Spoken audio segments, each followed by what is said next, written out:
Thank you for your time. My name is Betula. I appreciate you being here. Please keep in mind what we are doing here on Bet On It, Shooting from the Hip. We explore human ideas, philosophies, and noteworthy information.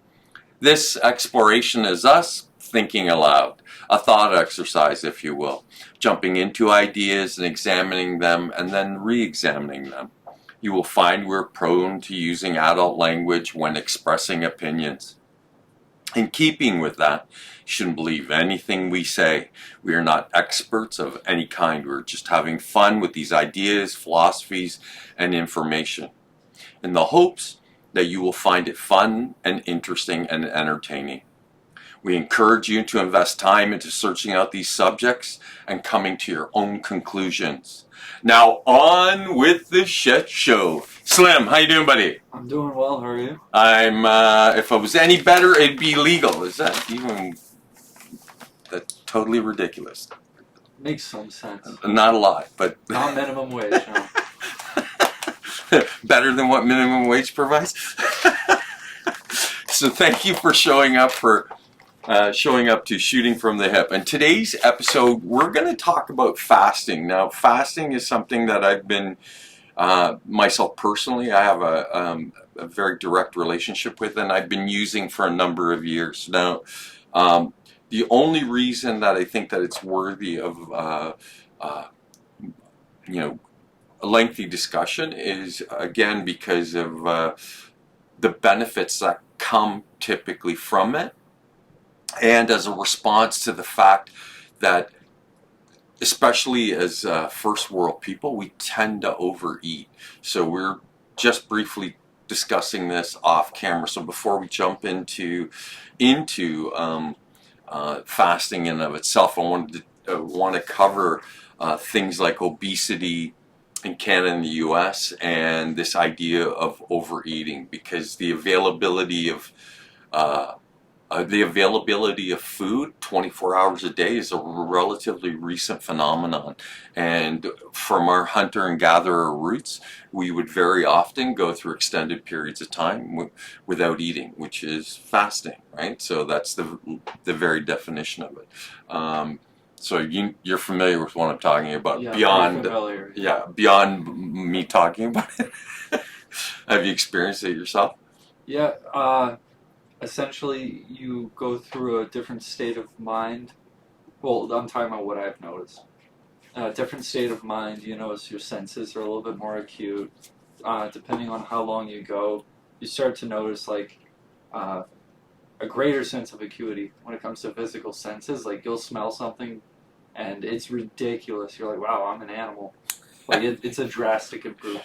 I find, for myself, I can only speak for myself personally, so I find in my personal experiences, it's a highly energized state too, that it's counterintuitive. Typically you would think that you might be lethargic and devoid of energy, but that's not the case typically. Now, having said that, fasting isn't necessarily for everyone, but neither is overeating. So I'll qualify that statement. So we'll start with the reasons people overeat. Okay, so people typically, keep this in mind that this is the preamble to a really deep dive into fasting, but it sort of sets up the importance of fasting. So the reasons typically for overeating, especially in Canada and the US, like first world countries where we have, like I said, 24-hour availability of food, and then now with all the different platforms where you can have food ordered and delivered thanks to COVID, the availability of food is even increased even more significantly. Damn, man. So having said that, people tend to eat as a result of stress, anxiety, emotional discomfort, and then there's mindless eating when you're just you're plugging it into a movie or something worthy of watching, and then you just start feeding your face, right? Like snacking while you're entertaining yourself. So for very often, we turn to overeating as becomes comfort, hence the name for they categorize some foods as being comfort foods because you derive some kind of psychological Like stability almost. well comfort, right? Because it's a response to the stresses and anxiety that are typically generated by living in the world that we do live in, and the society that we do live in produces like a very intense stress experience. Now that's relative depending on the degree, the causes of your stresses and stuff, but everybody experiences it. Not only experiences it, we experience it in cycles, so sometimes it's more intense than others. So as a way to buffer that stress and anxiety and emotional discomfort is we turn to eating. So think about your own experiences, how often you may turn to food to sort of just to ease your pain, right? And the fact of the matter is it's actually hugely let me try that again. It's hugely negative in terms of like how it impacts your health, right? So the health implications are when you overeat, and I guess what maybe might be better if we jump into the amount of calories that the average person typically consumes as a result of overeating. And there's not a lot of great studies, so a lot of this information, thanks to Google and AI for providing it. But they typically, on average, people eat about 18,000 calories more than what's required per month. Right, so you think that on average, say that you need somewhere between 1,200 to 1,500 calories a day, average of 30 days in a month, say. So you're looking at like upwards of like towards 40,000 calories a day, and then over and above that, on average, another 18,000. So having said that. The health implications, it increases the risks of cardiovascular disease, type 2 diabetes, cancer, hypertension, which is high blood pressure, and metabolic syndromes, which are, there's 5 key characteristics to that, and that's like a large waist circumference, high blood pressure, high blood sugar content, high triglycerides, which is bad fat, and then low HDL cholesterol, which is actually good fat, right? And if you have 3 of those 5 factors, you're considered at risk for this metabolic syndrome, right? So to give you an idea how prevalent that is, in Canada, type 2 diabetes, in Canada, diabetes represents about 3.9 million people, and about 90 to 95% of that number are actually type 2 diabetics, right? So it's a fraction of that number that are actually type 1 diabetics. So they're the type 1, to make the distinction, they're the insulin dependent types, the ones that actually need insulin to function, right? Where the type 2, it can be managed through diet. So I'm speaking from experience. I'm a type 2 diabetic, and I manage it largely almost entirely through diet, and I've managed to be able to keep my blood sugar levels at normal levels. But that requires like a lot of diligence and thoughtfulness with regards to eating and not eating, right? Because this is really about fasting. But again, we'll get more deeply into that in a moment. In the U.S., 38 million people are diabetics, and the percentage of those diabetics that are type 2 is about 90 to 95%, right? So it's a significant number of people. Is there anything you'd like to add? Yeah, I wanted to interject. So it's not just that we get the perception, but it is obviously part of culture. Like at this point, to have like an excess of food become commonplace to the point where people don't necessarily think about it, because it's not unusual to fast. No, it's not. And what we'll do is we'll look into some of the reasons for fasting and stuff, and you'll see that there are There's a lot of reasons that have nothing to do with health. They're cultural, religious reasons where it's considered a part of your not day to day necessarily practice, but throughout the course of a year that you integrate it into the way that you live. So, having said that, when you think about, like, again, overeating, typically what people are overeating, especially in Canada and the US, is they're having ultra processed foods, which make up about half the calories consumed by adults in the USA. So that's, I don't know what the statistic is for Canada, but it's probably comparable. So half the food that's being consumed is ultra processed food. So why is that problematic? Well, a 2021 survey suggests that 100 million Americans average up to 18,000 extra calories per month. So that extra 18,000 has to go somewhere. So what your body does is it converts it to stored energy. That's all fat is, right? And so fat in and of itself, it's not necessarily a bad thing. It's actually a great insulator. So when we look in the animal kingdom, like a lot of mammals that live in like really harsh cold climates, they have a great deal of subcutaneous fat. So that's fat just below the skin that prevents the cold from penetrating into their functioning like organs and their circulatory system, right? It protects them from the cold. But for most North Americans, we probably experience the natural environment at a minimum. So your cold exposure is only long enough, or excessive heat, I guess, it applies to too, is long enough for you to move from the door of your home to the door of the car, where you can control the environment to wherever your destination is, and then the controlled environment of that destination, like the building that you're going to. So most of us don't don't get a significant amount of exposure to the environment. Now, having said that, the obesity in and of itself, it contributes to all these negative health issues. Because remember, I was saying about those 5 risk factors for metabolic syndromes, right? And that's typically the most visual cue is the waist size.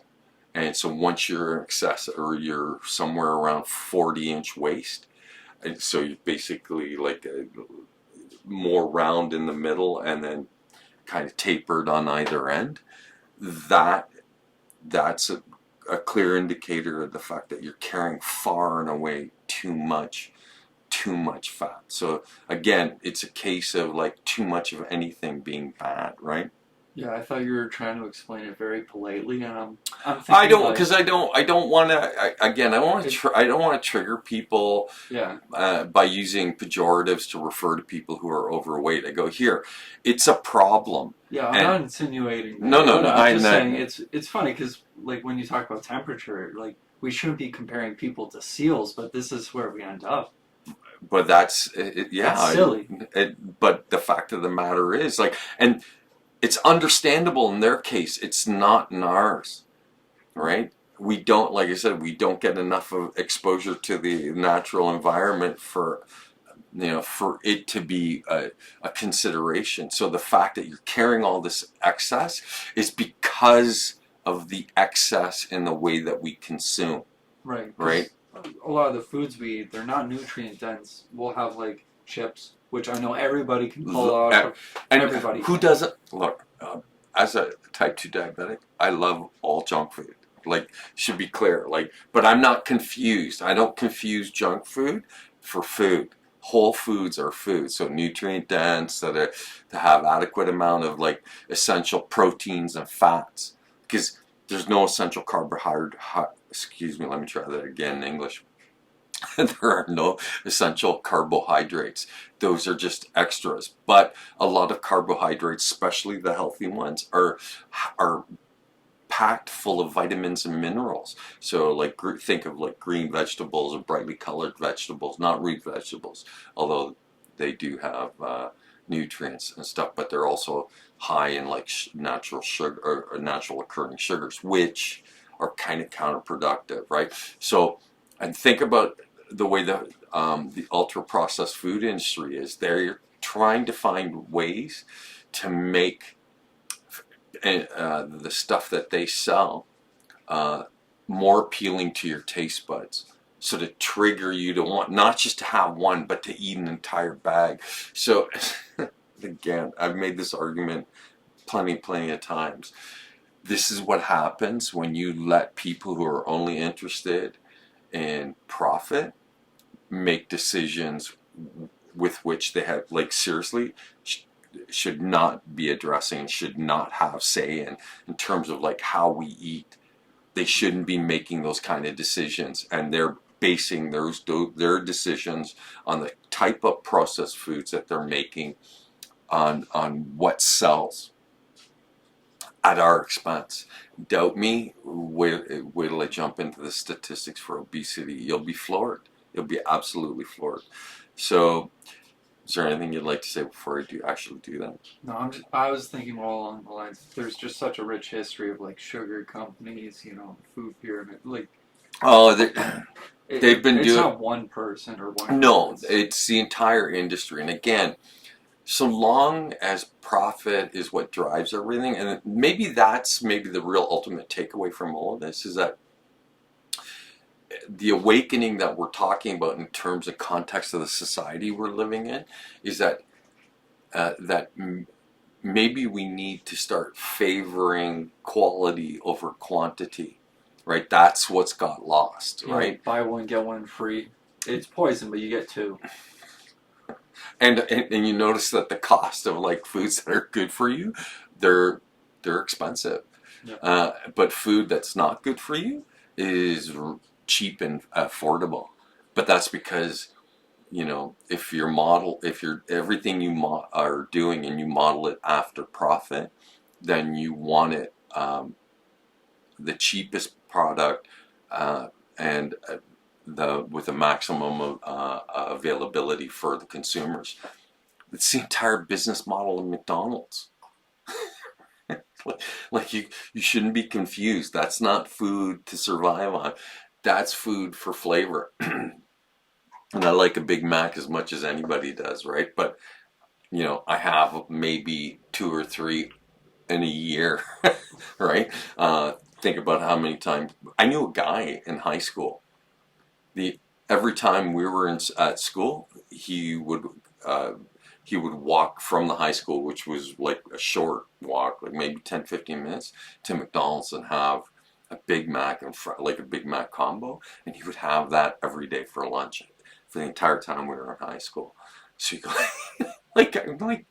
and it's not a reflection like to say that like there's something wrong with him. He was eating out of convenience because it was either that or not eat, right? And he had the ability to buy himself lunch, so he did, right? Instead of like making a lunch or bringing a lunch and stuff like that. So it's still the consequence of options. Like, you got so many options. It would be nice to have a place that has like real good food. There's probably many. Yeah, but again, I think part of it is the way that people the way they respond. Like, I don't think they want. What they want is they want good tasting food, not food that's good for them. So here's an interesting business model. Could you come up with a method of creating food that's not only good for you, but tastes really good? So for anybody who's in the business of making food, or maybe that should be the focal point of your business. But having said that, by deferring to the idea that it's the cheapest food, you make it the most easily accessible and most affordable. Although McDonald's is expensive, like isn't it? I recently took. I had visitors from out of country, and it was very late at night. I picked them up from the airport, and they were hungry and they wanted to eat, so we went to McDonald's. and for 4 people, I spent $65 Canadian on on food at McDonald's, and it was the most unsatisfying food I ever had. Like I ate it, and I was like, and it was like at 2 in the morning, right? Because it's the only, it literally at that time, it's pretty much the only food you're gonna find where you could go in and sit down to eat, right? Like so. So to me, it was I'd never spent that much money actually in a McDonald's, and for 4 people, I mean, that means it was like $15 per person for and just for a sandwich, fries, and a drink. You're like, so even having said that, the idea that the model is it's the cheapest, most available stuff. Depending on what you eat on their menu, you'll pay, and for that same money, you could easily get something that's far more healthy and beneficial for you. Now, having said that, at 2 a.m., you're kind of hard pressed to find something that would meet that, right? Yeah, So, it's convenience and comfort for sure. well, in that case, it was certainly out of convenience. It was the only reason that we even bothered. But again, it was because it made the most sense. It was such a late, it was so late by the time their flight actually landed, and by the time we made the drive from Pearson back to KW, that it's after 1 o'clock. So then by the you go, where are you going to go and sit down and eat at 1 a.m. on a Monday night? No less.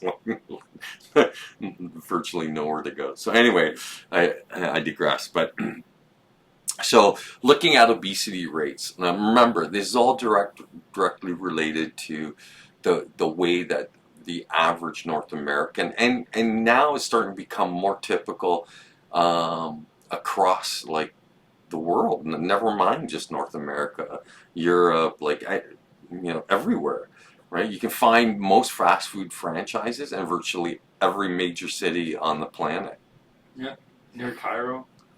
Or there's this nice photo. You can, Pizza Hut and KFC while you're staring at the pyramids? Yeah, pretty much.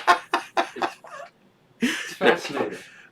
Well, again, it speaks to this whole consumer-based, society that we live in. You go how you can have something so ancient as the pyramids, and there they are, Colonel Sanders and his 18 herbs and spices to make up deep fried chicken. So, at any rate, in Canada, a study from 2022 that was run from 2022 to 2024, they estimated that it's 30 to 33% of people in Canada are obese, right? And the trend shows higher in rural areas and among lower income and lower educational groups, which makes sense to me. Like that again, that's where you would see the prevalence of that, because most of them probably are erring on the side of economics, which means cheaper food, right? The particular increase was young adults 18 to 39 during the pandemic. And pre-pandemic, it was only 25% of adults that were considered obese, and that was those are statistics from 2016 to 2019. And then, like I said, post-pandemic, we're now at 33. We sit at 33%, and the age groups are like the middle age groups, which is considered 40 to 59. They're 38% for males are considered obese, and 35% for females. And the obesity rate tripled. Let me be clear about that. Since 1981, because in 1981 it was a 9%. 9% of the population was considered obese. So since that time, so basically in the last 40 years, that number's tripled. So it's kind of blows my mind, like staggers the imagination that here with this kind of disregard, and again we did outline the kind of health implications as a result of all this stuff. So all sorts of like chronic disease are the outcome of obesity. Now, the rates in the US, if you thought the ones in Canada were bad, you got to hear this. This will completely blow your mind. It's 40.3% of the population is considered obese. And the newer metrics for body fat distribution suggest as much as 70% of adults could be considered obese in the US, right? Because the 40%, that statistics derived from the old way of counting, which was body mass index, BMI, and that's not considered very accurate form of measurement. So there are other metrics, and so if you apply those other metrics, now we're looking at like it's frightening fucking numbers. It's an epidemic in and of itself, right? Yeah, because when you were saying like 40, I was like, oh, well, it's not quite, half. I'm a little surprised. I would think it's, about half at least. But based on the newer metrics, it could be seen as being as much as 70%. That staggers the imagination. Yeah, even if it was only 40%, if you were to walk out and see like visually 40% of the population is like visibly, Overweight. obese, yeah, you watch Wall-E and you don't want to see that. But that's essentially where we are, Yeah. right? Like, I remember as a child growing up, like, so it would have been like 1975, I was 10 years old, bless you. So in 1975, it's not that there weren't people who were overweight, but they were far and few between. And people who were overweight weren't grossly overweight, which is what we're seeing now. So adults considered somebody who's 20 plus, where that 40% of the population is considered obese, and that was from statistics that were acquired between 2021 and 2023. Women were 41%, and men were 39%. Right, so the average is 40. And the highest age group between the ages of 40 and 59, they're 46%, and that's based on the old metrics, right? So that would mean it's even higher if you adhere to the more accurate fat distribution metrics that they use now, which says it's at least 70% of people.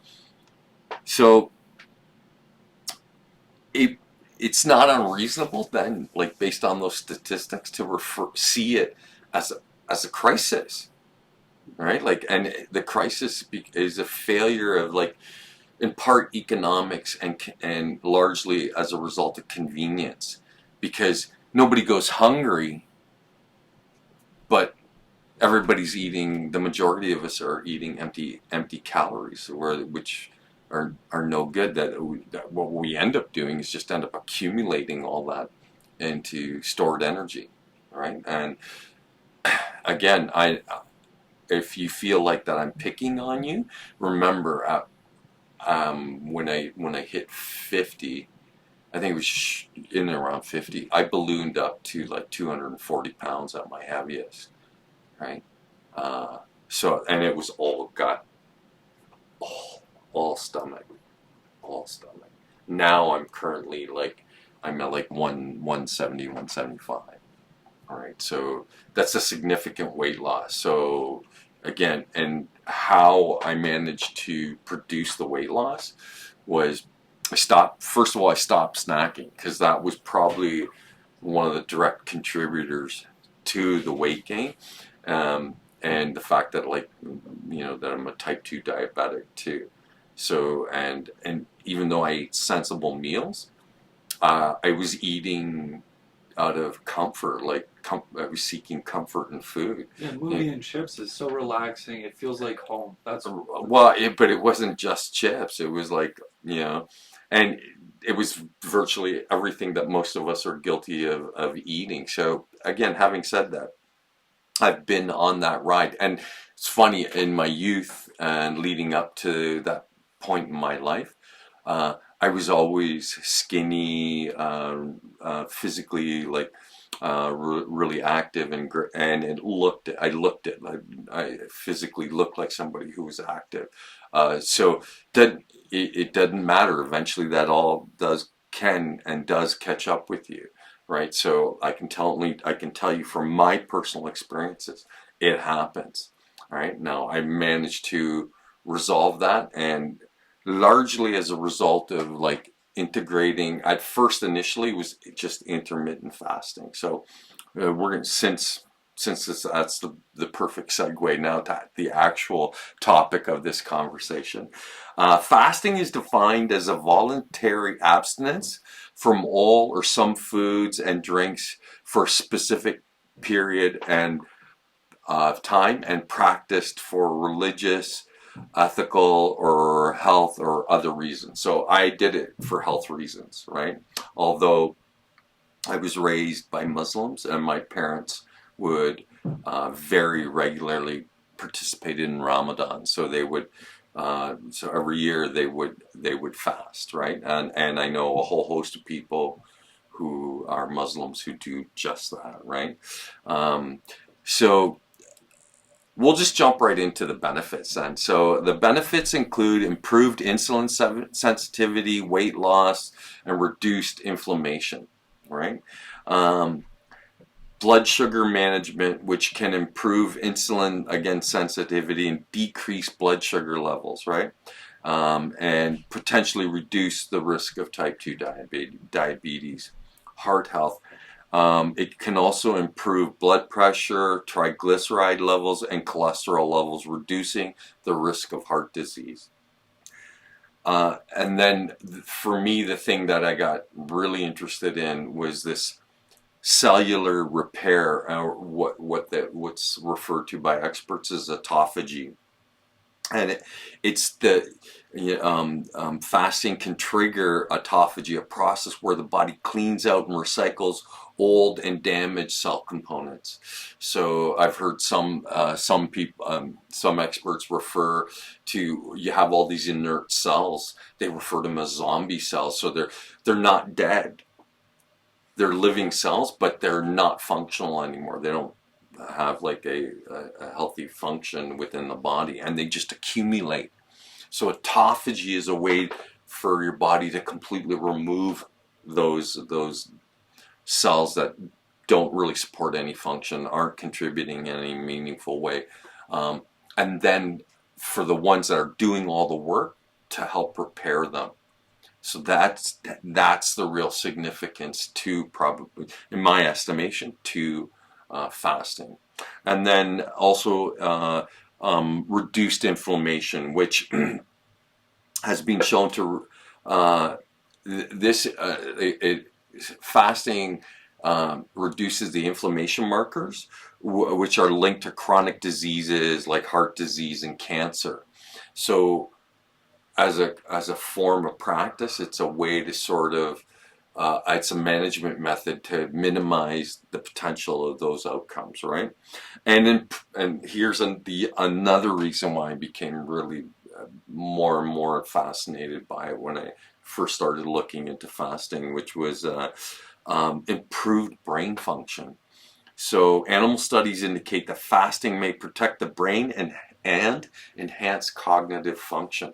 So you get a mental acuity and clarity that you don't experience especially when you're stuffing your face full of, like, empty calories and super sweet tasting foods. Is there anything you'd like to add?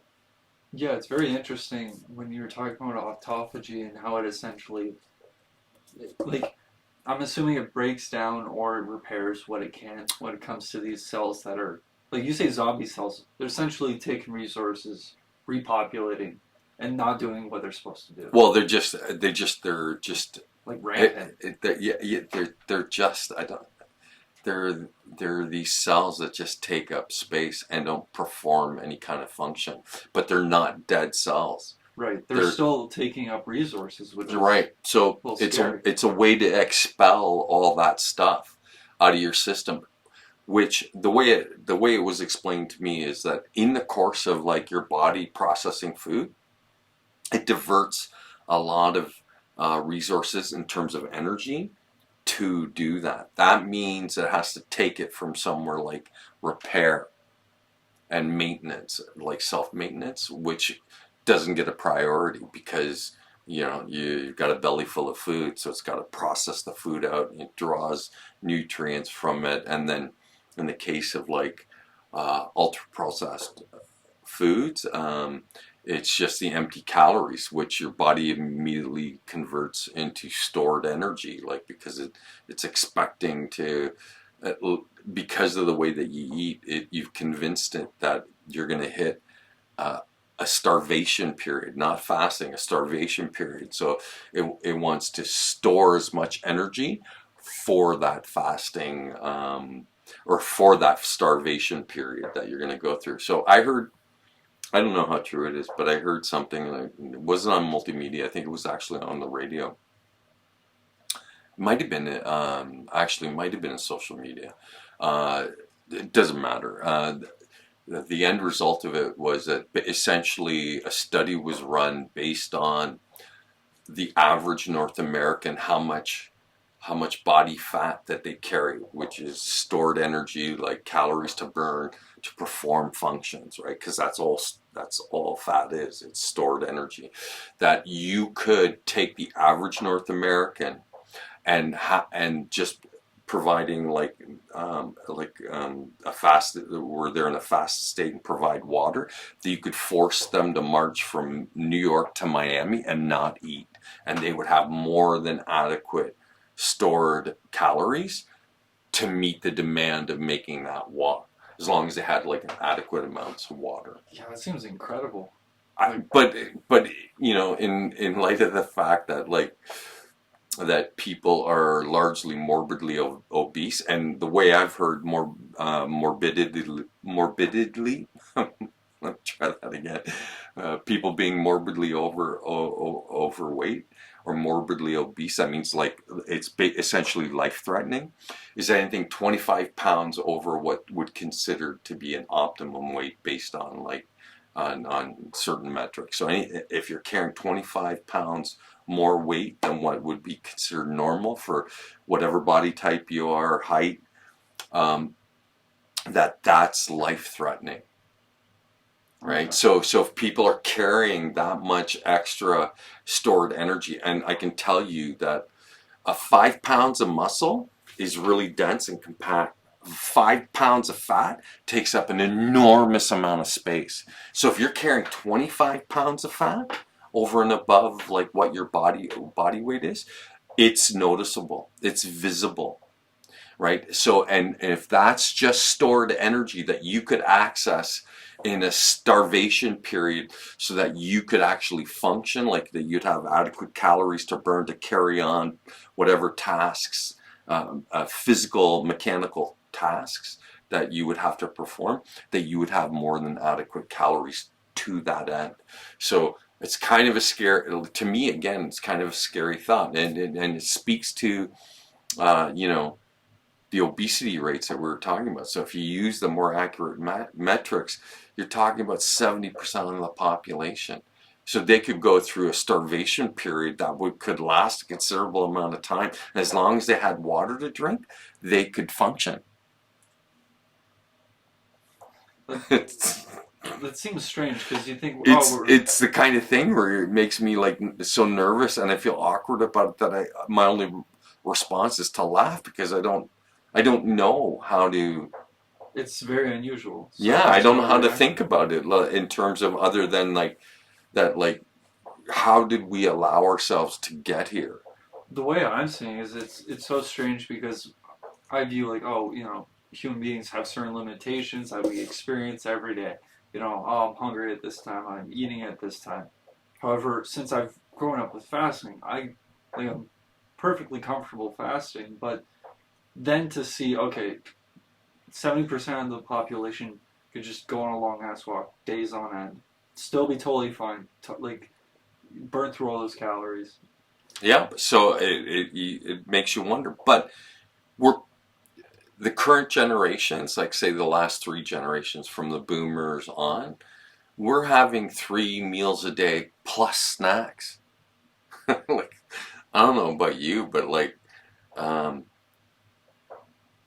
that's a lot of time devoted to like just eating, right? Which to me almost seems, especially maybe it's because I'm 60 years old now, that to me it seems like a waste of a lot of time, right? Like to have to eat that frequently, right? And it's funny. I remember being in my 20s and having, you know, three, trying to have 3 meals a day. You'd have something that would pass for, it wouldn't be a proper meal, like first thing in the morning. And I remember them when I was in my 20s, them saying that breakfast is the most important meal of the day. Nobody says that now. At least people who study like food and its effects on humans, nobody's saying that, right?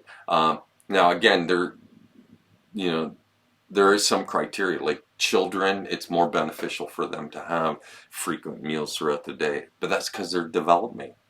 But when you're an adult, you're long past that developmental stage, like in terms of like your body changing and growing to becoming an adult, where it makes sense then you would require access to lots of nutrients, lots of calories. But as an adult, it's not the same, right? So then it ends up leading to, again, significant, weight gain. And when you think about it now, and not to try and make people feel bad, but like that they need to get past how they feel about the way that about the fact that they may be overweight, and go, here, how much of a health concern is this? How much of a threat to my life is this? And as you can see from the list of things that go hand in hand with obesity, that like it's a very real threat to your health, and not just your health but your life in general, right? So again, you're on some level you're required to do something. Now whether you choose to or not, that's entirely up to you, the individual. But again, it speaks to how self-interested we are on average, and how much we favor our subjectivity. When you have issues where what you want is, like, you shouldn't fat shame anybody, but the idea that look, if prior to the mass use of Ozempic, you heard all those overweight celebrities talking about like being fat is beautiful and all stuff, and I'm like, look, I don't mean to burst your bubble, and I'm certainly not trying to trigger anyone, but it's far from beautiful. I'm sorry, right? And if that was true, then they would all be okay with the fact that they carried extra weight. But guess what? None of them are. And so what did they do? They opted for convenience, which is what got them into this trouble in the first place. Convenience for eating. So now they turn to fat metabolizers and chemicals from the pharmaceutical industry to induce weight loss.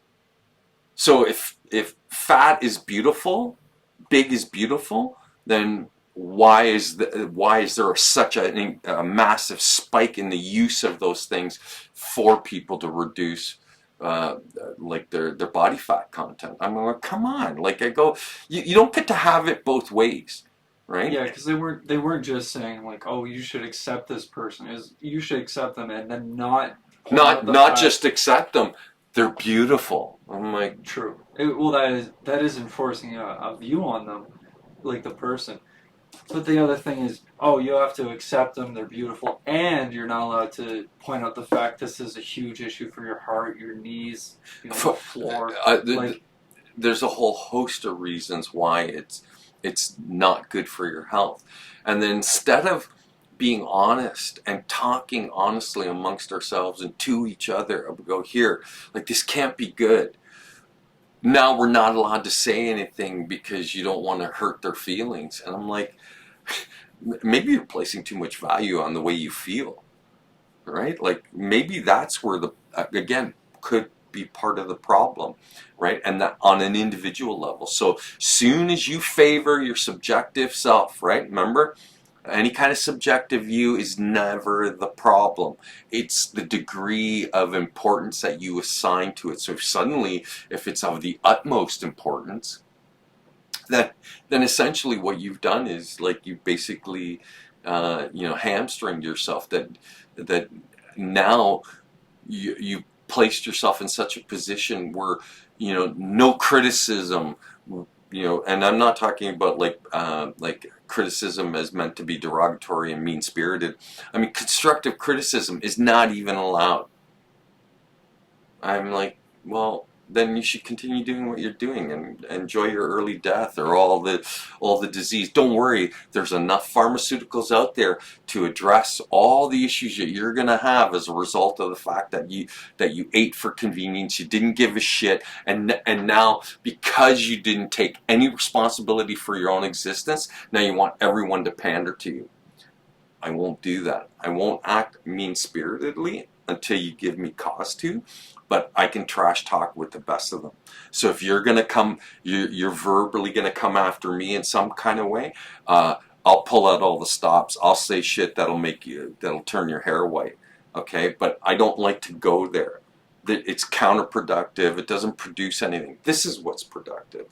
Having a conversation where now you talk honestly about everything in the most objective way, right? That like you try to remove any kind of subjectivity from it. And remember, I'm not some skinny person who's been skinny their entire life talking about this, although that accurately described my life right up until 50. And then I became morbidly obese. In fact, I was 75 pounds heavier than I currently am now, right? And it was all in my gut. So the metabolic syndrome, I was a candidate for, right? So I was, and so again, taking all that shit seriously, because it was funny because at first I just excused it, thinking, oh, I'm just turning into my father, right? Because my dad, bless him, I love him, but he had gone, especially through the later years, the more senior years of his life, he went through some serious body changes and he put on a lot of weight and stuff, but it was all in his gut. So I thought, oh, I'm just turning into my dad, right? So again, I'm not picking on you. I'm somebody who's lived through that, and then I made an active effort to self-correct, and I realized that my health was my responsibility, and not to defer to the doctor. I work with my doctor all the time, so again, if you think I'm speaking out against doctors, I'm not. They have access to a ton of information, diagnostic equipment, which is essential for managing and monitoring your own health. So it's important to have a working relationship with them, but it's still your health. That means that you are ultimately responsible for it, and that you need to actively do things to that end. Something you want to say? Got that look? Yeah, in no way is it like bullying to point out to somebody like, hey, this is a problem. There's a sign down the road saying dead end. Be careful. Because everybody knows that at some point, if you're not eating well, you're going to be unwell.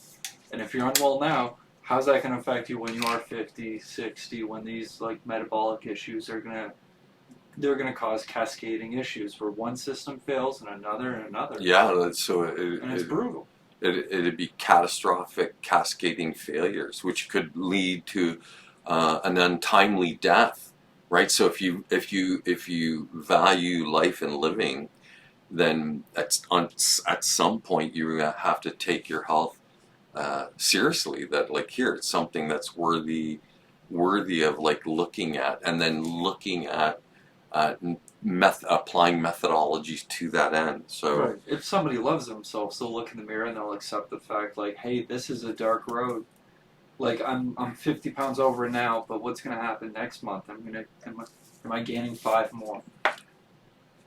Again, it really does fall to the individual, and I know that we live in a kind of society where it disempowers the individual and it dissolves and any sense of ownership of self, right? Like that, but that's what you have to, as an individual, actively have to work towards is empowering yourself and taking ownership of your own existence, right? So and then I'd spoken to the idea of methodologies, and that's what fasting became. So I started with intermittent fasting. So initially I was just doing like 16-hour fast. So I'd sleep for 8 hours, and then I'd be awake for 8 hours before I would have food, and then I'd have an 8-hour eating window, right? So I would eat like maybe two meals, like or a meal and a half, and it produced weight loss, but not significant weight loss. It just curbed. Like suddenly it was like, oh, well, I'm slowly shifting the weight, um, and then I moved to into a full 24-hour fast. And then when I became comfortable with that and it did produce weight loss, then I moved into like a 36-hour and then eventually into a 48. And so now what I do is every week I do a 56-hour fast. 2 days I don't eat per week. And on the third week of the month, I do a 3-day fast where I don't eat. And I'm working towards a 5-day fast to do that twice a year, right? So, and again, I'll get into the specifics of why momentarily, but uh, again, it speaks to like how important autophagy is and the reason it dictates the duration of the fast, right? And so you don't have to be grossly overweight to benefit from it. You can be just 10 or 15 pounds overweight, and you could adopt like a 16-hour fast or a 24-hour fast, 1 day a week, right? And even though initially that doesn't seem right, it would be irresponsible to say, like to say recommend that people just jump in to this sort of thing, because there are considerations, especially when you get into longer than 48-hour fasts. You have to start think because you run the risk of now have a negative impact on hormonal systems and stuff and functions of organs, which is why even though you're fasting, you should be aware that supplementing for things like potassium and sodium become important. Like functional electrolytes to make sure you're going. That's correct. So then it allows for you to be able to sustain an extended fast and get all the benefits from the fast, right? And fasting and again, let me be clear, it's not necessarily for everyone. For some people, it produces negative effects, which we'll get into. So in terms of like fasting, there's no hard fast methodology, but there are tons of them available to people. Like you can do a single day fast once a week, or you do alternating days that you fast 1 day, eat 1 day, that sort of thing. You have to, as an individual, you be required to experiment and try maybe different methods. So I know the ones that I like to use, and I've been doing it for years, right? So that we're clear. Although there was a period where I stopped for maybe about like a year and a half or maybe 2 years, but all the initial weight loss that I had, once I had maxed out on my weight gain, all the initial weight loss was in like the first 2 years. Then I took about a year and a half, 2 year, where I was now just not. I was eating regularly every day, but not snacking, and so it produced weight loss, but still not it did not take me back to my pre-weight gain weight, right? Which is what I ultimately wanted. And then again, it was just as a result of like the last 2 years of like last year of like doing 2 days a week, and then every fourth week doing 3 days, right? When you mention methods, do you have like a certain diet you eat going in, or? You just have to keep in mind whole foods. So what you want is to make sure you're getting adequate essential fats and essential proteins. And then what I use, because I have carbs, but the carbs I have are bright green vegetable, bitter vegetables. Those are really good for your system, and they're nutrient dense. They're high in minerals and vitamins, which your body requires, right? So you're not. I don't. You don't produce the weight loss by the food that produce the weight gain. So no ultra processed fast foods, Yeah. right? Like it's just whole food. So I'm the kind of person who would rather go to a grocery store and get food and make something for dinner like that's good for you and good tasting, which you, believe it or not, you can achieve, but it requires work, right? Because and you're not beating the convenience of just going somewhere, placing your order, getting your tray of food, sitting down, plowing through it, and then go done. Or even those take-home pre-made meals. Yeah, again, I don't even like that stuff. I don't order anything like that. I go to the grocery store and I get exactly what I like.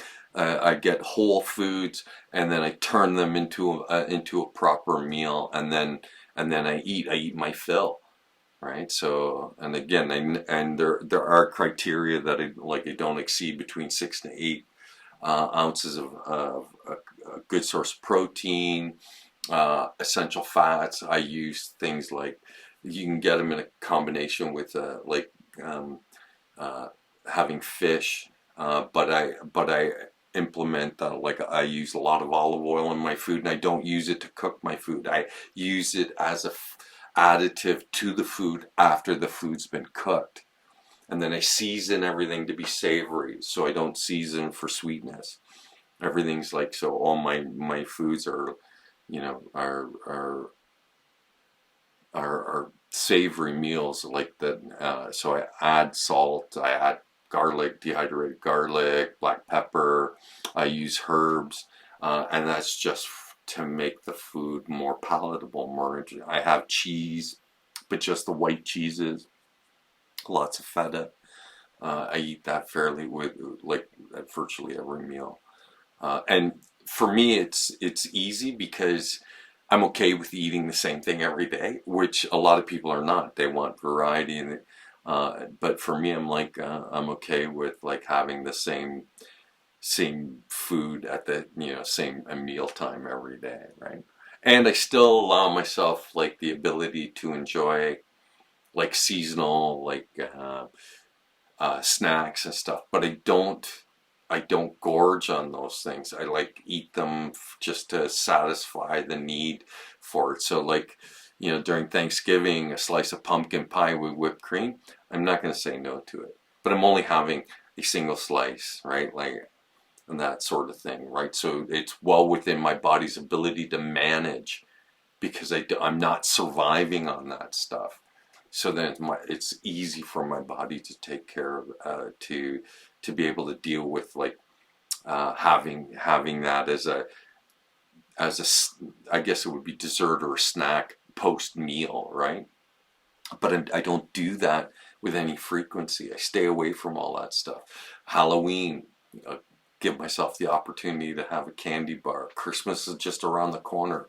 I'll allow myself to indulge. I will eat a bag of chips, especially watching Stranger Things the last season.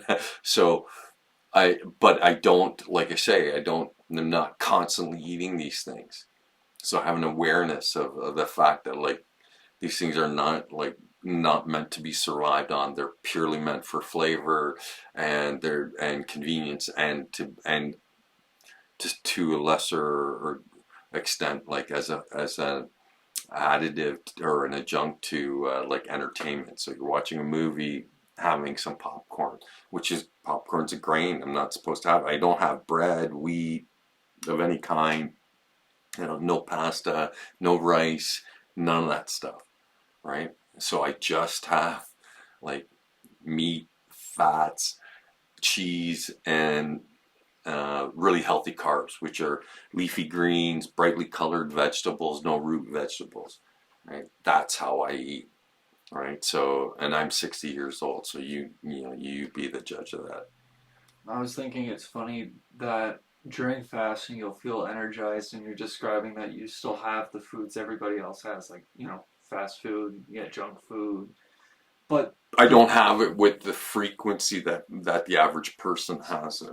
yeah, I'm but you have very, the I do it. ability. Yeah, well, the stuff's easily accessible. I just do it with, I don't do it with any kind of regularity or frequency. Yes, but you have the option. You're not gonna, blow up, go on fire when you have some fast food. But my point is, it's interesting. Like throughout this whole process, you would expect there to be something negative, but it's like no, you can still have these things, but you'll realize it's not quality food. Right, you're not meant to. They're foods that are not meant for you to survive on. They're Right. foods for that again for like flavor that you. So again, that could be seen as being entertaining. It's entertaining to eat something crunchy like chips and stuff, but to never see them and go, this is like this will pass for a meal. I knew a dude who would forego a proper meal, and he would have a bag of Doritos, and while he's drunk, because he was a guy who did appliance repair, so he would scarf down a bag of like potato chips, and that would be his dinner, like a family size bag. Yeah. He would eat one of them. That's my dinner, and he wouldn't eat anything else. I'm like going like that's not food. Yeah, the indigestion must be crazy. Well, unless it doesn't trouble him in that way, and he was a real super skinny dude. Oh, sorry. And also, when you're doing this fasting, you're not losing out on energy. You're actually becoming more efficient as like a physical body that Right, uses it. but that's how my system has responded to it. Again, to be clear, fasting doesn't necessarily work for everybody, right? So, and we'll get into that, into the drawbacks of it, because again, I don't. This is not a panacea. I'm not presenting this idea that this is the cure-all that everybody needs. That in the course of your exploration of trying to figure out how you should proceed forward in the way that you live your life, that it's something that's worthy of consideration and worthy of at least attempting, and then for you to determine whether or not it actually works for you or doesn't work for you, right? So the so here are some of the reasons why people fast. So there's religious and spiritual reasons for it. So I had mentioned earlier that for Muslims, Islam, during the Ramadan, they fast for an entire month, right? I'm fairly certain it's an entire month. And then with Christians, it's Lent, but it's not restricted to just Islam and Christianity. Hindus do it, Buddhists do it, right? So, and there's health and medical reasons for fasting. And again, if you're a type 2 diabetic, it's a great way to manage blood sugar, improve insulin sensitivity, and reduce inflammation. And inflammation, uh, again, prevents the systems within your body to function normally, right? So if you can minimize that, then it allows for organs and functions within the body to carry on in the way that they're supposed to, right? It promotes weight loss. So it's initially how we started this conversation, right? So, and it was what I turned to initially as a way to lose weight, because I'd gained all this weight, and the course of losing the weight, I didn't do it like in months. I did it was over the course of years, right? You remember me at my heaviest, right? So I did. It's not like I just in like 6 months or 4 months or 3 months I dropped all this weight that I had gained. It took me years to finally get rid of all that accumulated weight. So again, it requires patience from the person who's employing fasting as a method of correcting or to address weight gain, right? In doing that, it improves your heart health, um, and lowers blood pressure and bad cholesterol, the LDL cholesterol, which is not good. The low density lipids, they're not good. All the problem, like again, what you'll discover in the course of doing all this, what I discovered was that too much of anything is not good. So it's about balance, and we've often discussed the need for finding the balancing point in virtually everything we do. This is no different, right? So it's about finding the middle way, right? That point of balance where it cancels out the extremes, and then all you are you're in this state where you have only the benefits, none of the negatives, right? And it's worthy of your time and attention and your efforts. It's very meaningful too because it's not necessarily just a goal. It's a process, like a continuing process. Yeah, and it's ongoing, and it should last the duration of your existence, however long or short that might be. That's the point. The point is, like, it's about the quality. It's not about the quantity. So it's not about the duration, how long you have. It's about how good or how high the quality is of whatever time that you do have. And if you're fortunate, you'll have an incredibly long period of time. But if not, that doesn't matter.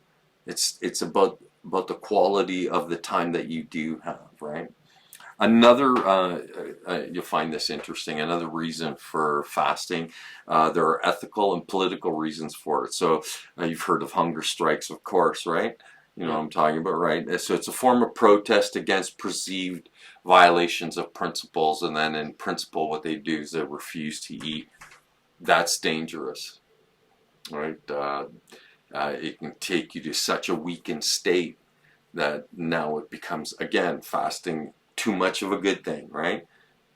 Becomes now a threat to your health, right? So to me, you are better served by presenting a bulletproof, a reasoned argument for principles or against a violation of principles than you are by, here, I'm going to make a physical demonstration by refusing to eat. To me, that's placing yourself at risk over it. And I'm like, you would serve the whole of us far better by not placing yourself at physical harm as a result of choosing to fast without any kind of thoughtfulness. Yeah, it's essentially dying slowly. It's just hungry till you're dead. Yeah. Kind of. So we'll move on to water fasting is consuming only water for a set period, and this should be done under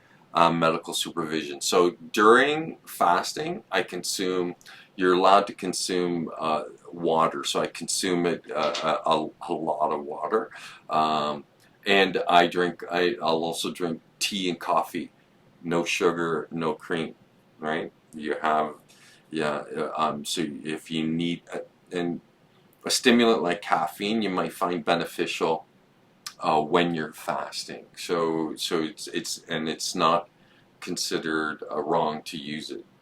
So a dry fast is where now not only are you not eating food, but you're not having water. Super dangerous. If you don't consume water within 2 days, I think it's a threat to your life. Like, I think 3 days and you're dead with no water, right? So it's the kind of thing that if you were going to do it, it would be advised to do it under medical supervision. Even fasting, like as a course of action, there are, like, if you're living with certain health conditions, it might not actually be beneficial to fast. So again, something that's worthy of, like, presenting it to your doctor to get their input and feedback before you make the decision to start fasting. Like, again, the whole point of it is to benefit your health, not to place yourself at further risk, which is what you would be doing if you thought that these things weren't worthy of consideration. Like, everything about it, like, you need to be thoughtful and mindful in entering anything. So fasting is no different. It's just a method by which you're going to try to address issues, but you need to make sure that it's not going to make those issues even worse.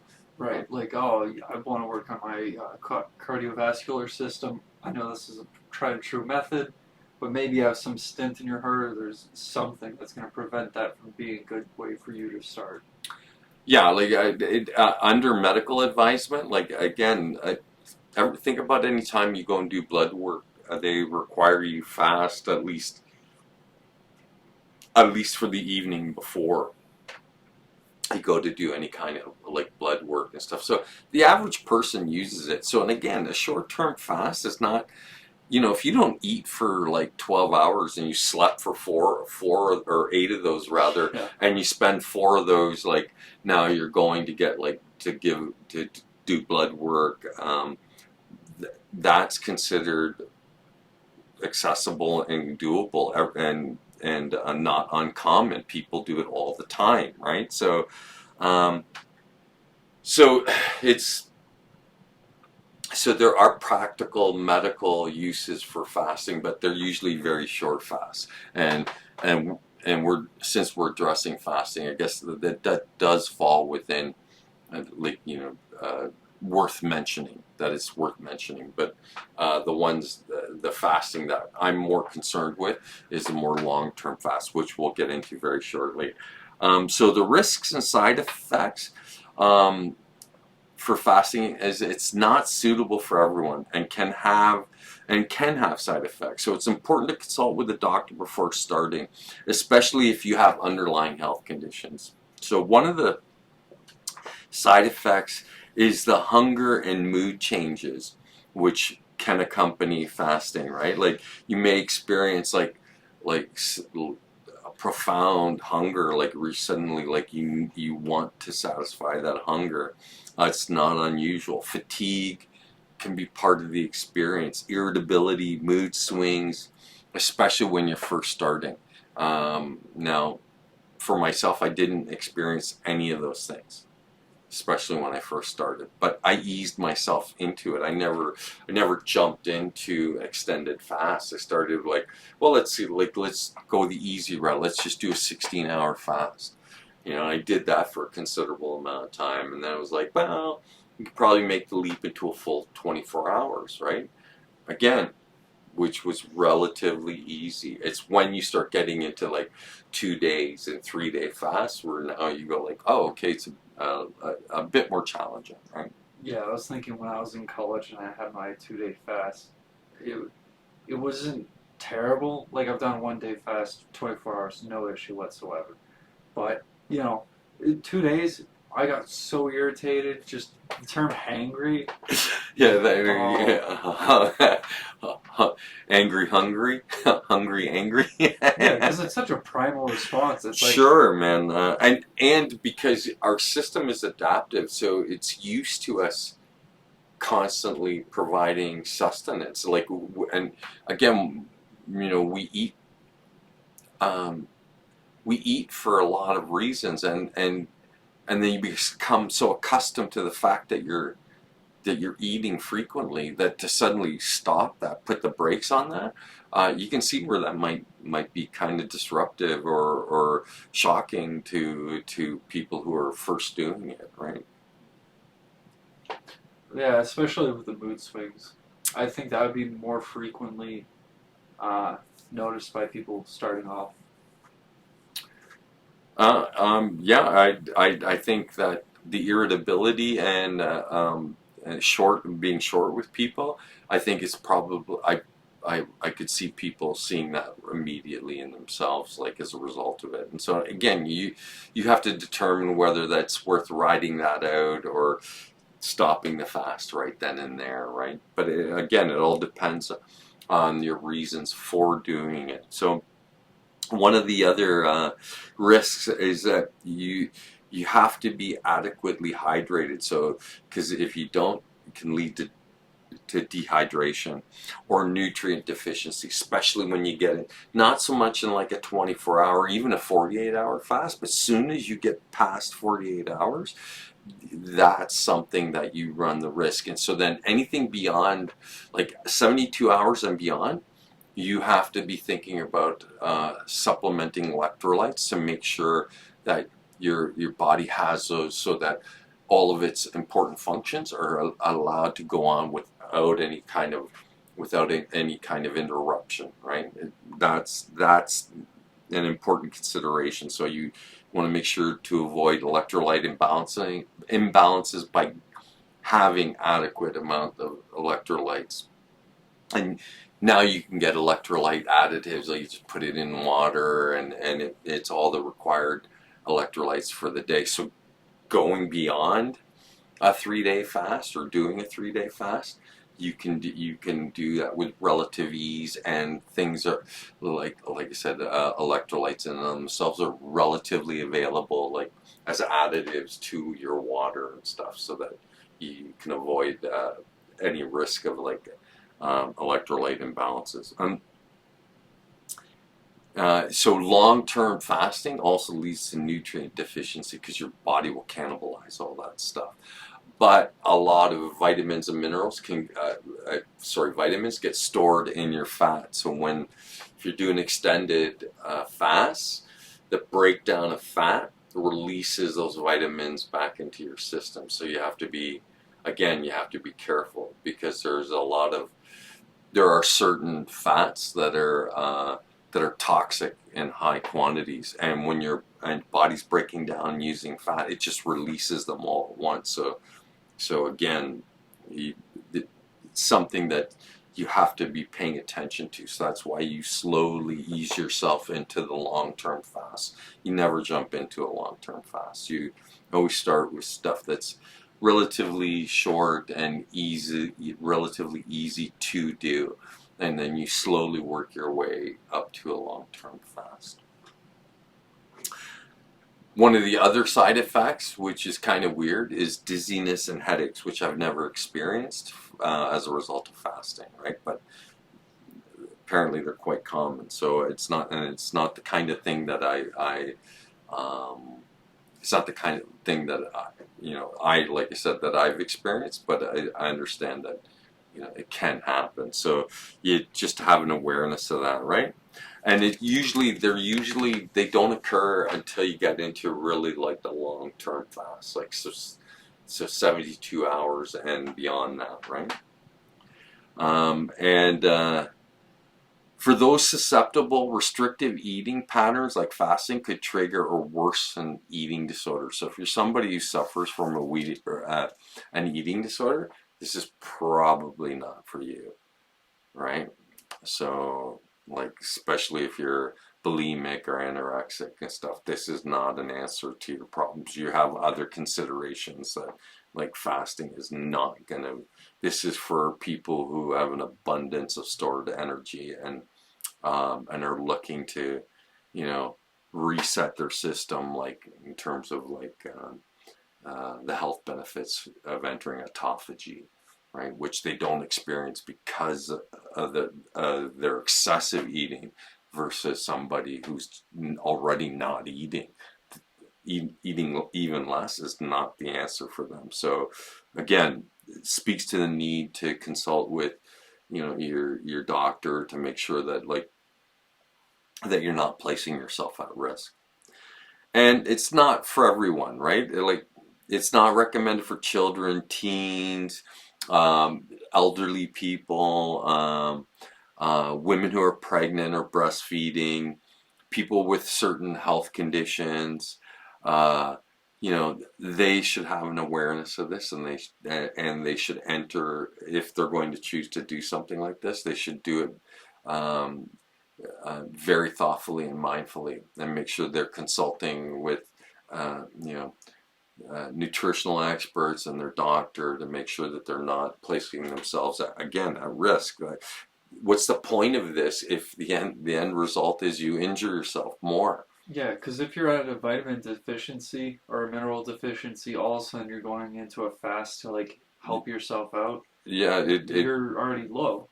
And it'll prevent normal function, which is not what you want to do in a fasted state. You don't want to stop your body from functioning the way it's supposed to.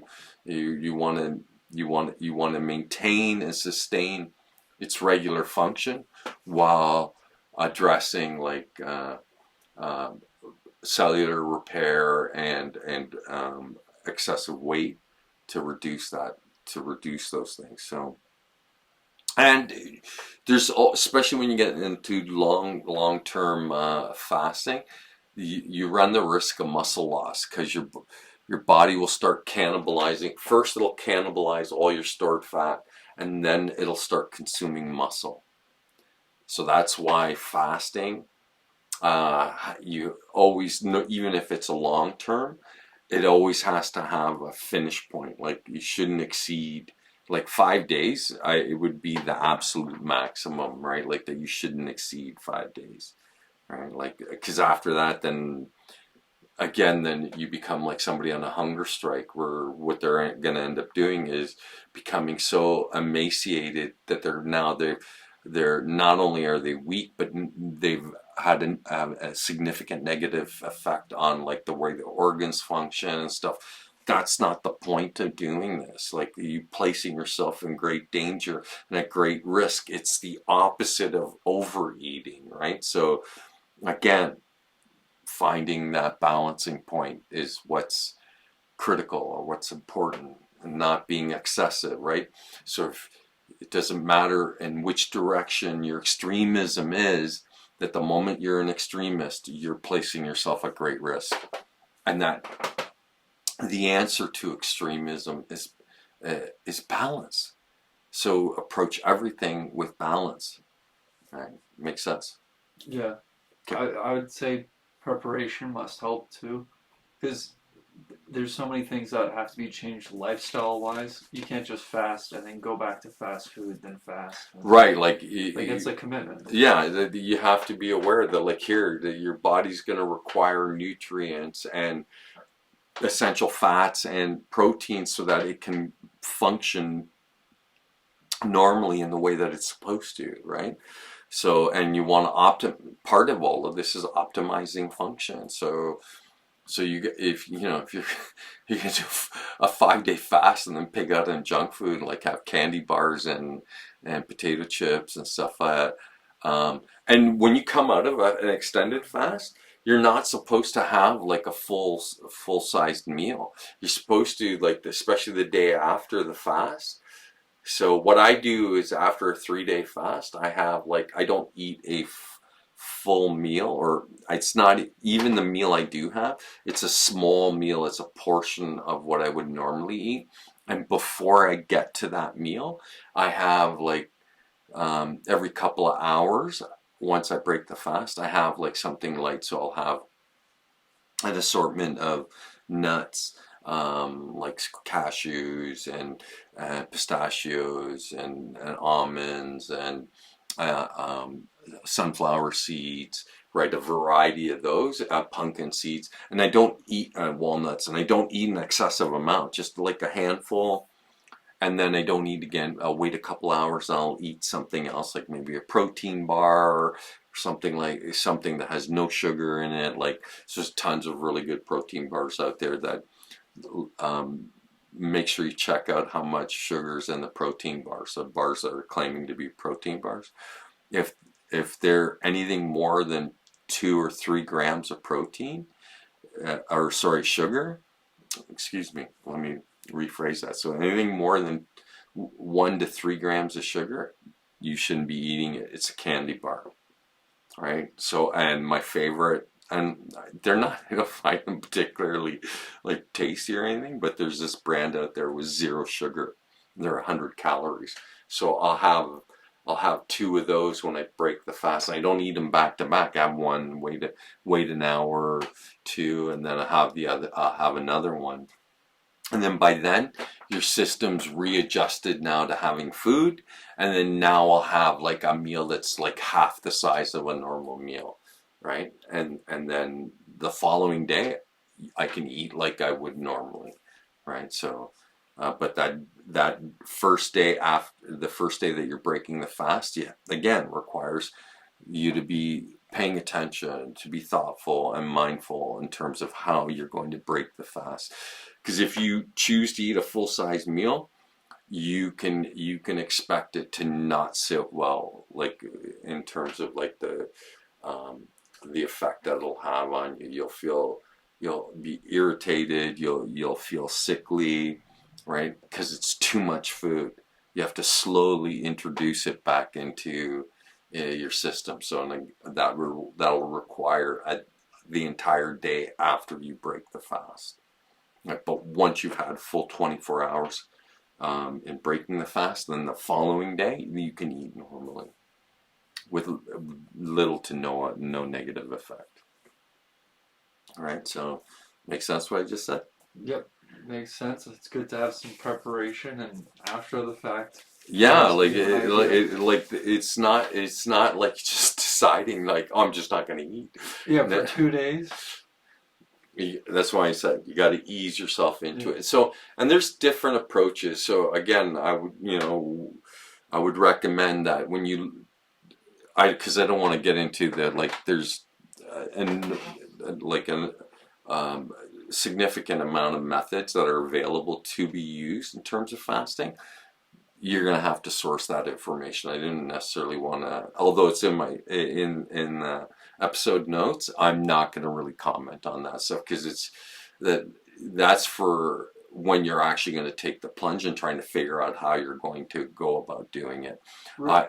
What I wanted to address were all the real significant and key points, especially leading up to like a 5-day fast, and then why the 5-day fast is significant and beneficial, right? So, what a great intro. We'll start with the 5-day fast and its key benefits. So, its primary benefit is fat loss.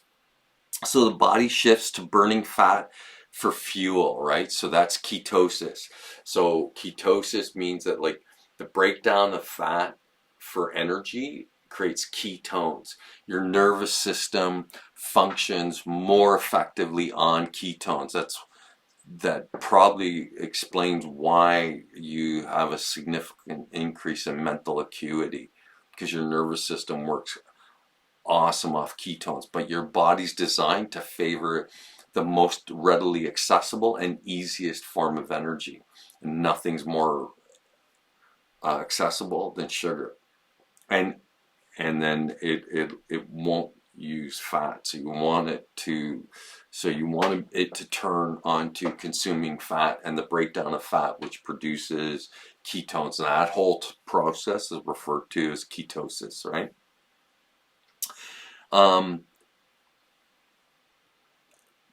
It leads to significant fat loss, particularly abdominal fat, because that's usually where the largest amount of like fat's stored. So it'll consume that first, right? Which is usually the last place that you'll notice the weight gain, right? So the first place would be like, you might see like a thickening of or more rounding of your face, thickening of your neck. But the last place where most people typically gain all their weight or fat is in their belly. So when you go on a 5-day fast, that's what it produces. It'll take from the last place that like you start storing fat or energy, which is the abdomen, right? So you can expect to experience that. Metabolic health. So again, it reduces glucose and insulin and leptin levels. It improves insulin sensitivity and lowering type 2 diabetes risk. So the risk of suffering from it. Again, it's in terms of a preventative methodology, that's why you would go and enter a 5-day fast, right? And heart health. It can decrease risk factors of cardiovascular disease, lower blood pressure, and then LDL cholesterol, which is low density lipids, which are not good for you, right? Saturated fats, that sort of thing, right? Now this most significant reason why you would do like a 5-day fast, and that's for cellular repair, or what's referred to as autophagy, which is the removal of old and damaged cells, potentially stimulating stem cell regeneration. Now this is significant.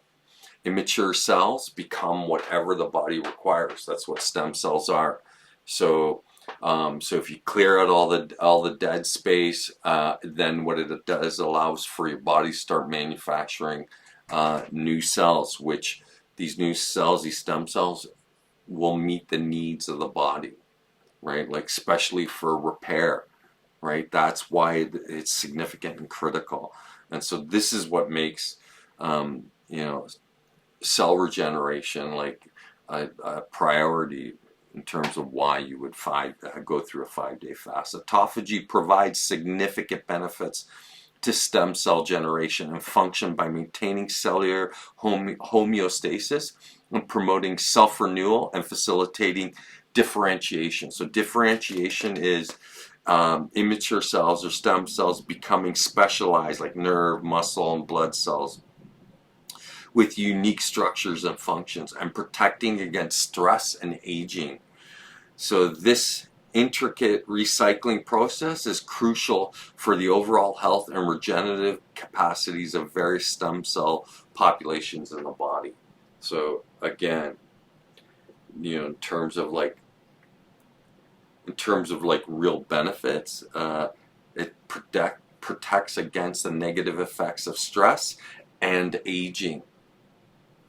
Right, so hence another reason why to do it. So not only does it produce all the cellular regeneration, but it promotes stem cell production.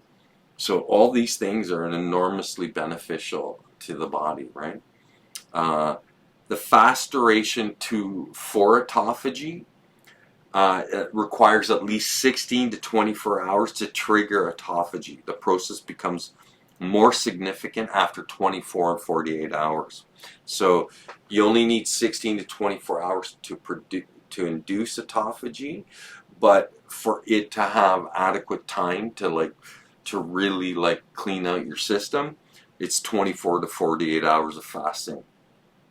Longer fasts up to 72 hours can lead to more sustained responses, but prolonged fasting can be harmful to some individuals, and it's best to consult a healthcare provider before attempting any significant fasting beyond 72 hours, right? But that 72 hours means that now your body's had a significant amount of time to clean house. Think of it as spring cleaning. That it's the reorganization of everything and getting rid of all this stuff that's just filler, just taking up space, right? Yeah, the stuff that accumulates over years. Like, I'm assuming it would have to do something, like, if it has cardiovascular benefits, I'm assuming it does stuff like clean out plaque or...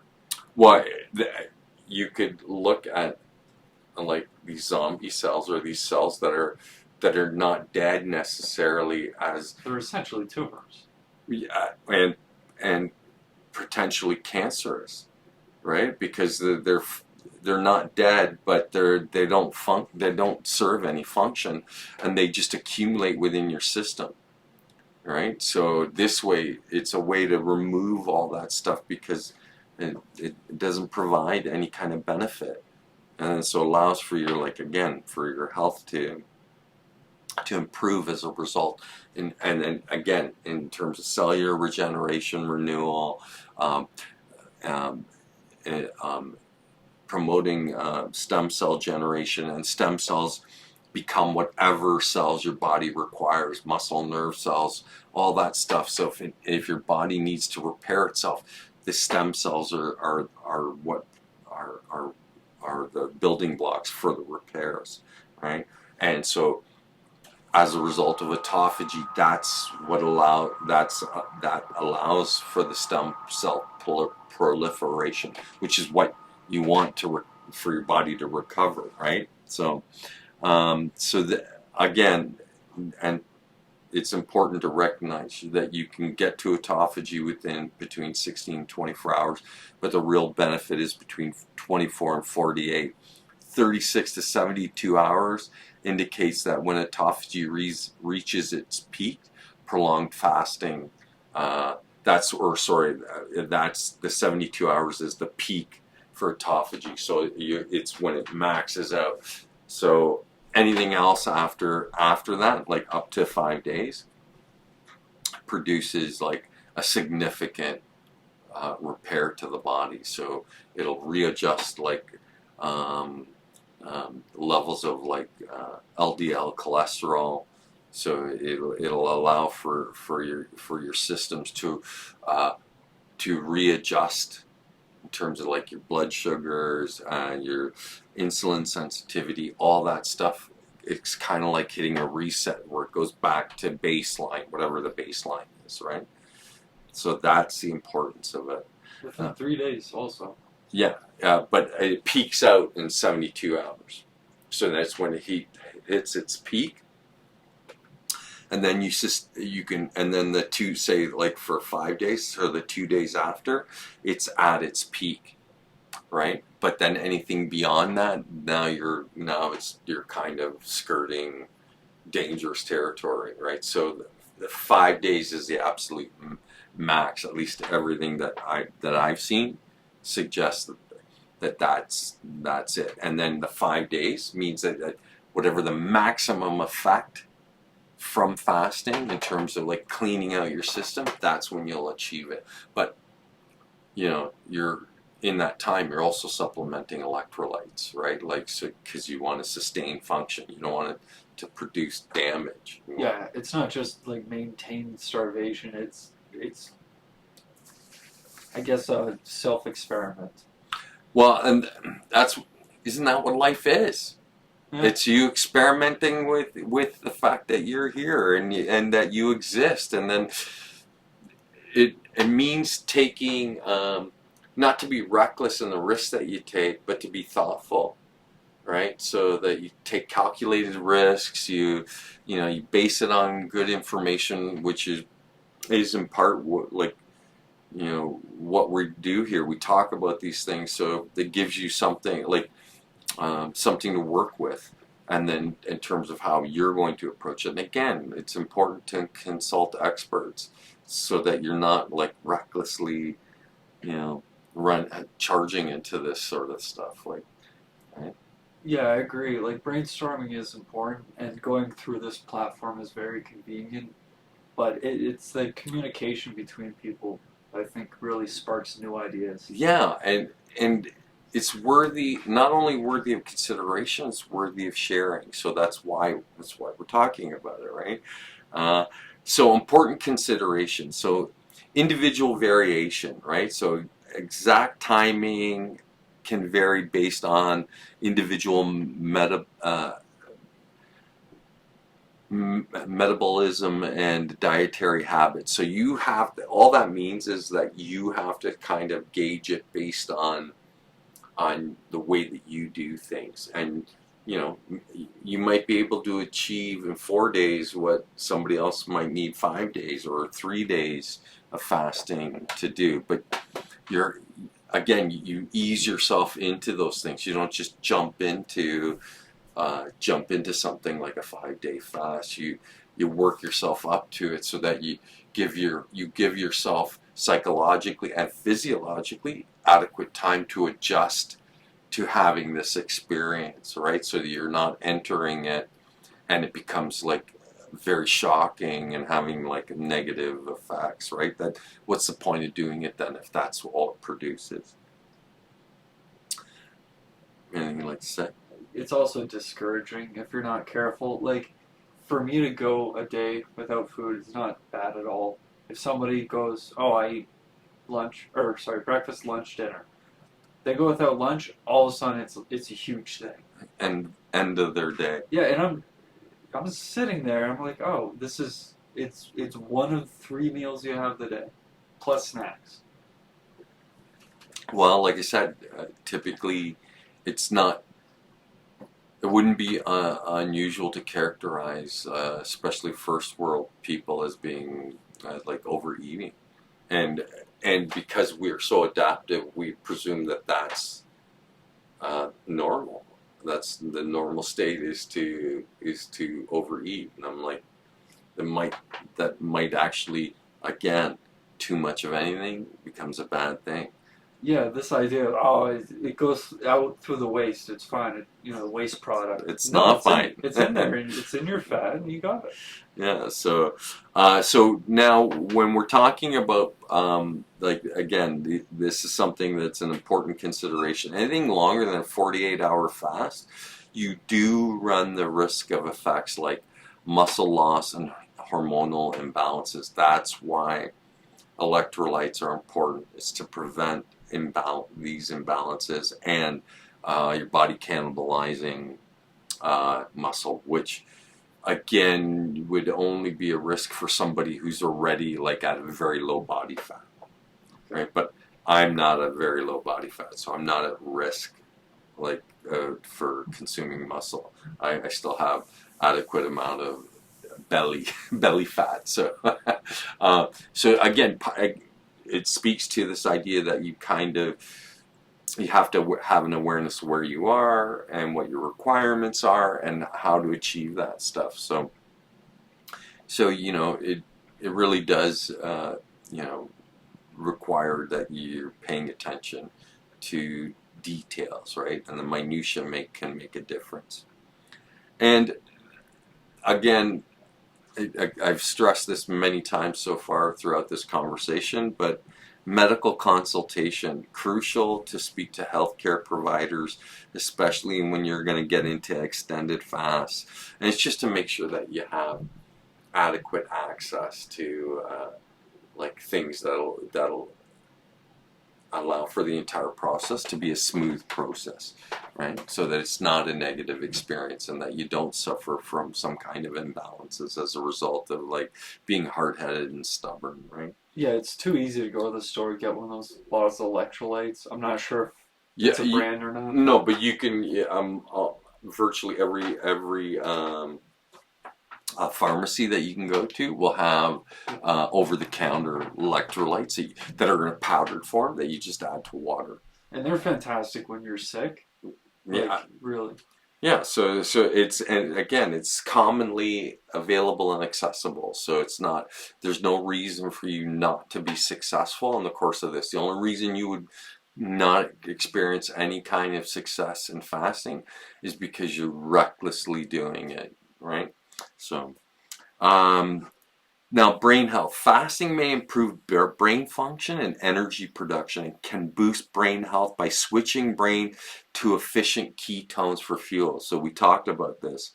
And it can also increase BDNF, which would lead to improving memory and triggering autophagy. So just to be clear, BDNF is brain-derived neurotropic factor. So these are proteins crucial for survival, growth, and function of nerve cells in the brain and spinal cord, essential to processes like learning, memory, regulating synaptic plasticity, which is learning, which is the ability of the brain to make connections and change over time. So low levels of BDNF have been linked to various neurological and psychiatric conditions. So again, it's another benefit of fasting, and that's why people experience like it as an energetic state I have, and mental acuity, which again I'm always surprised by that sensation. Like you become very very sharp during the fasted periods. It's to me it's like it's just this super experience to have, right? So I'm kind of drawn to doing this. So I don't know how long I will do this, but currently I don't have any plans to stop, right? So because it's been such a positive experience. But again, I approach it thoughtfully, mindfully. I'm not reckless in the pursuit of this. I just use it as I use it as a biohack that allows another form of biohacking that allows for me to optimize my own function, right?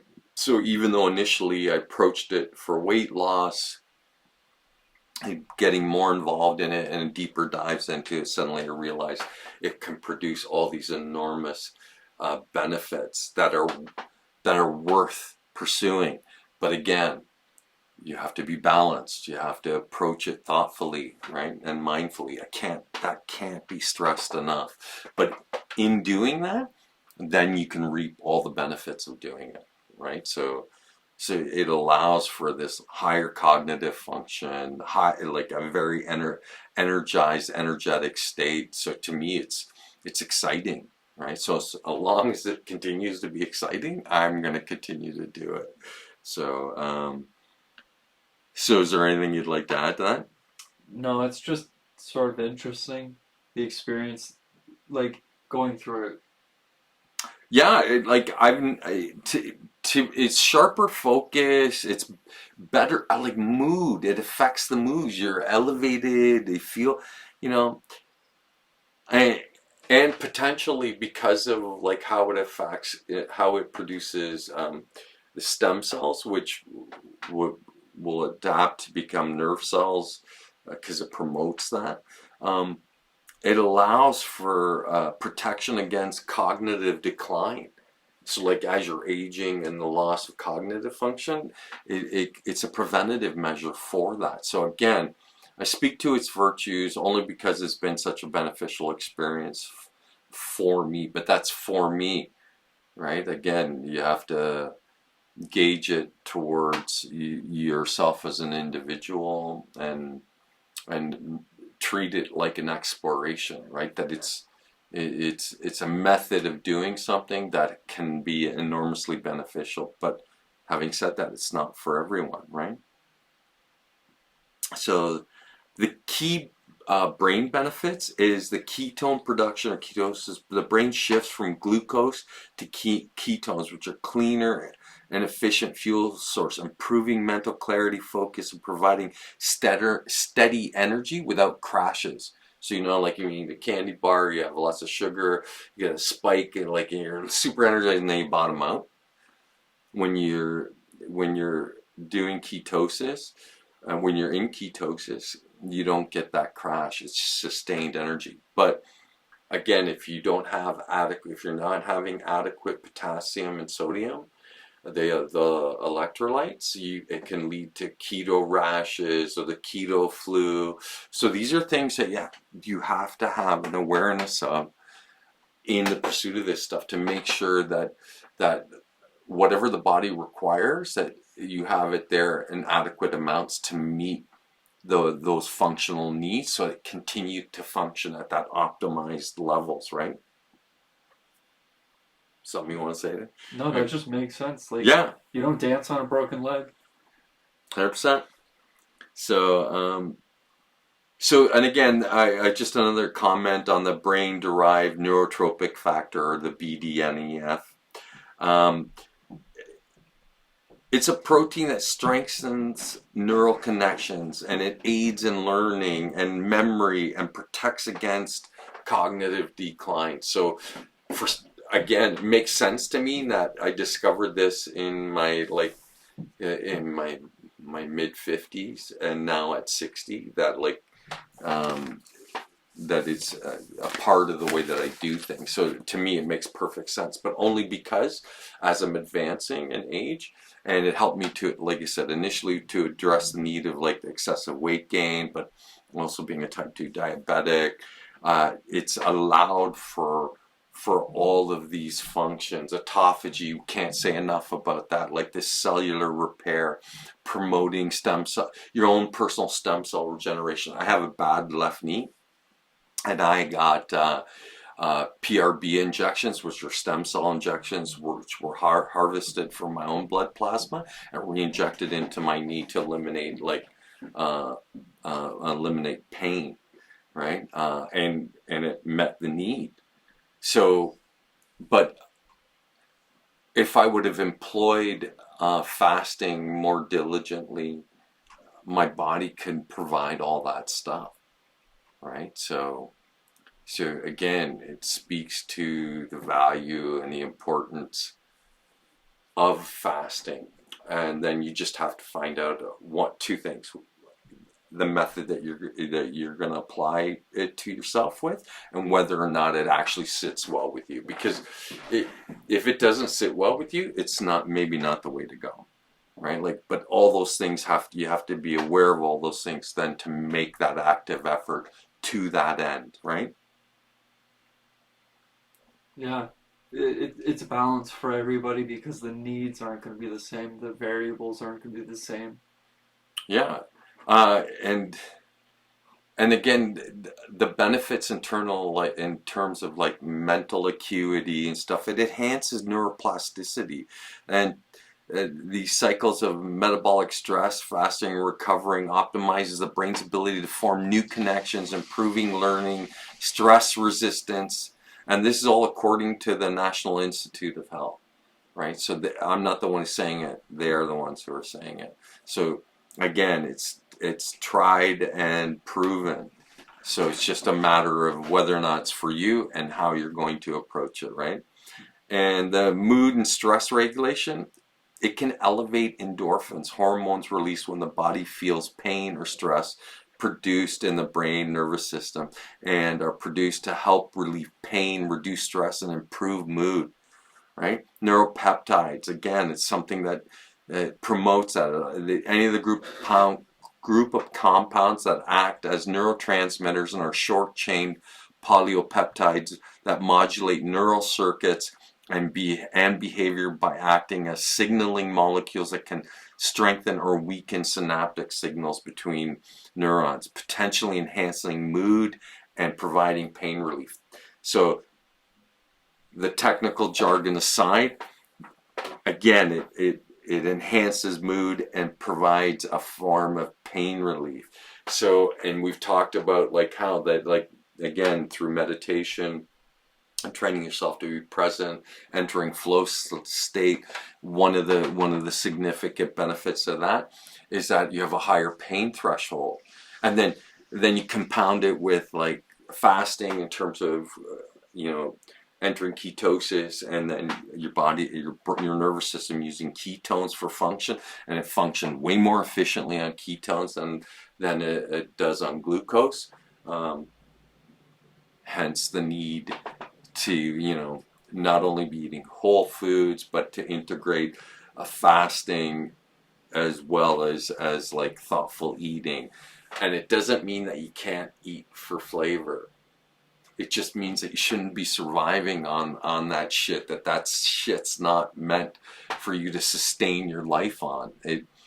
It'll have huge negative health effects, and you're required to be like, especially as an adult. And an adult is somebody who's 20 plus years old. So from 20 on, this is worthy of your attention and worthy of your consideration. Now, whether you act on it or not, again, that's left to you, the individual, to do. But it's important, it's important to consider it and see yourself as this ongoing experiment and what it means to be human. Like, that's part of biohacking, which was the previous episode that we recorded. But fasting seen as a method of biohacking, and I'm hoping that what we did is we clearly illustrated why fasting is so beneficial and what it produces that allow for individuals to feel optimized, to feel like they're functioning at their highest capacity. Right. Definitely at least consider like the sources of these foods that they're getting, because macaroni and cheese, it's really not a superfood. No, it's okay to have as a snack or even as a substitute meal if you're eating it like once a month. But if you're having it like a couple times a week, you're in trouble, and you've unknowingly placed yourself at risk. Can I get a time check? Yeah, we're at 1 hour 53 minutes. I think that might be a good time to bring this conversation to a close. Is there anything you'd like to add?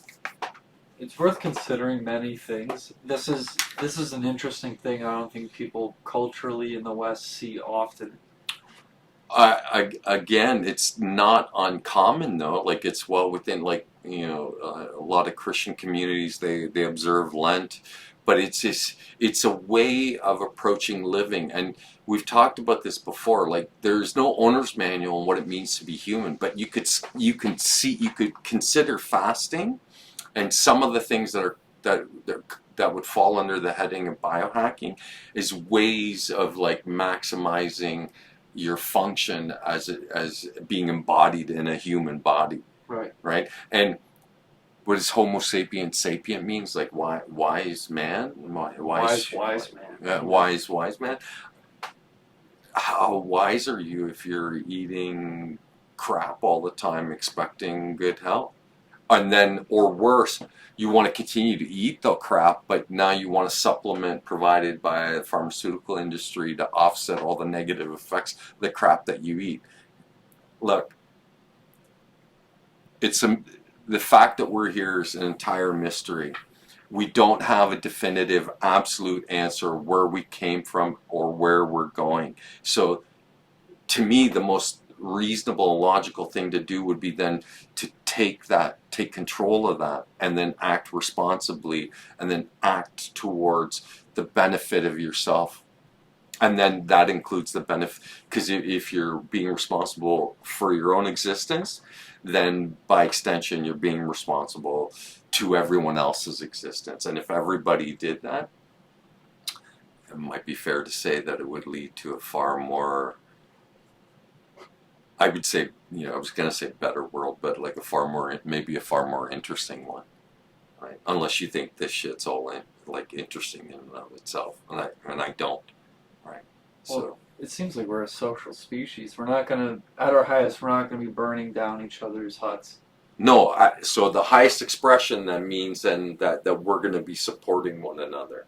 That's the highest expression of what we are. And we get that. We also get Yeah. that from our society. Right, and not to say that competition isn't healthy or beneficial.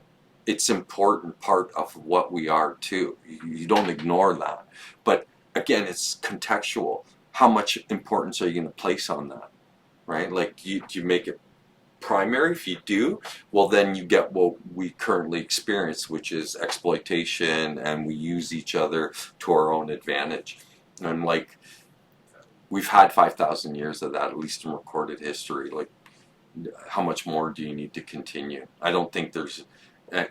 I think it's whatever it could have taught us.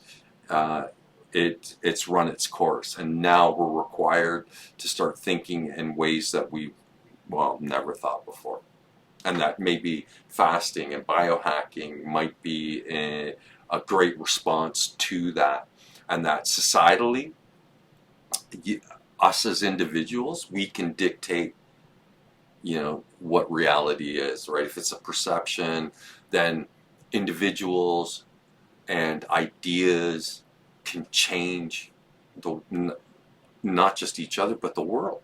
And maybe that's what this is in sharing this, in the hopes that maybe that's the potential outcome from this. Who knows, right? Ultimately it's not what I'm trying to do. Ultimately, what I'm doing is I'm just sharing what I've learned, and that maybe somewhere out there it'll resonate with even if it's just one person, and then they'll adjust their life and start living more truer existence, right? And that fundamentally changes, day-to-day experience of their family around them. So who knows? It's the tipping of a domino, and you can't see like the end of all the dominoes falling, like, and the effects. It could lead to something horrible, but then again, it could also lead to something enormously beneficial. So so if you're just acting thoughtfully and responsible and being responsible, it can provide the greatest benefits without you being aware of like the long-term impact of you behaving in that way. So I'm all for balanced behavior, people being responsible for their own existence and not putting it in the hands of other people, especially people who don't care, who are only driven by profit and self-gain. So having said that, is there anything you'd like to add? Profit gain. Sometimes it's genuine shortcomings. Like they're just not really paying attention enough to notice. Oh, this is. You abstract what this is, and it leads to something bad. I don't think I personally think that they don't care. They would not, they don't want to do that to people, but they don't want to give up their advantage either, right? So that sounds like a very human feeling to me. They're not maniacal evil people. They're just misguided, right? Yeah. We all are misguided. Technically ignorant, which is fine. And horrible things can happen as a result of that ignorance. So that maybe then that's really what ultimately what we're talking about. That to be thoughtful and be informed, and then make the best decisions you're capable of making. No, I certainly don't expect anyone to be perfect, right? The whole point is to just keep exploring and keep moving through this experience and try to have the highest quality experience. That's it. Right. Okay, having said that, in closing, I'd like to say question everything, including yourself, especially yourself. Seek balance, seek knowledge, seek understanding. Become a renegade individualist, humanist, critical objective thinker. Thank you for your time and have a great night.